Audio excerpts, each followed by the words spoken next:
మనం హోలీ పండుగ ఎందుకు జరుపుకుంటామో ఇప్పుడు తెలుసుకుందాం.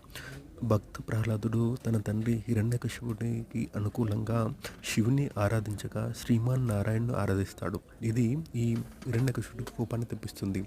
అందుకని భక్త ప్రహ్లాదుడిని అంతం చేయడానికి తన చెల్లి హాలిక యొక్క సహాయంతో ప్రహ్లాదుడిని మంటల్లో దహనం చేయాలని అనుకుంటారు. కానీ ఆ శ్రీమన్నారాయణుడి కృపా కటాక్షం వలన ప్రహ్లాదుడు దీని నుండి తప్పించుకుంటాడు. అందుకని మనము ఈ అధర్మ కార్యానికి సహకరించినటువంటి హాలికను మంటల్లో దహనం చేసి విజయానికి, నిజాయితీకి, ధర్మానికి అనుగుణంగా ఈ పండుగ జరుపుకుంటాం. ఈ హాలిక దహనమే కాలక్రమేణా హోలీ పండుగగా మారడం జరిగింది. అందుకే మనం ఈ హోలీ ముందు రోజు కామదహనం పేరుతో ఈ చెడు సంబంధించినటువంటి వస్తువులను మంటల్లో వేసి దహనం చేస్తాము. ఇదే హోలీ పండుగ. మీ అందరికీ హోలీ పండుగ శుభాకాంక్షలు.